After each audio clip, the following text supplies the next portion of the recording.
जय परशुराम।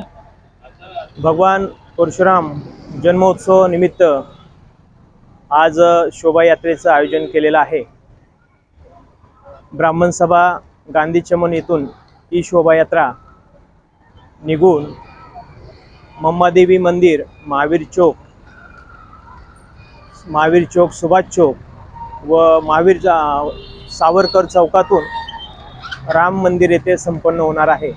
या शोभायात्रेमध्ये बहुभाषिक ब्राह्मण देखील सामील होणार आहे आणि एकच शोभायात्रा इथून संपन्न होणार आहे। या परशुराम जन्मोत्सवानिमित्त 3 दिवस विविध कार्यक्रम या ठिकाणी आमच्या महिला कार्यकारिणीने घेतले आहेत। रांगोळी स्पर्धा असतील, चित्रकला स्पर्धा असतील, गीत गायन स्पर्धा असतील, तसेच काल हास्य कल्लोळ हा विनोदी कार्यक्रम खूप जोरात साजरा झाला।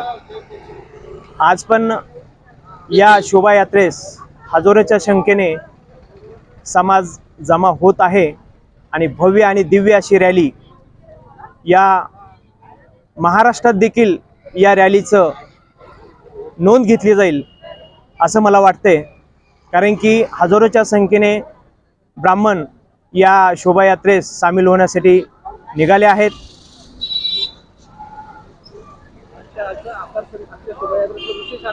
आजच्या शोभायात्रेचं विशेष आकर्षण उज्जैनीतून आम्ही ढोल पथक आणलेलं आहे, झांज पथक हे मुख्य आकर्षण असेल आणि भगवान परशुरामाचा 6 फुटी पुतळा हे एक या शोभायात्रेचं विशेष आकर्षण राहील।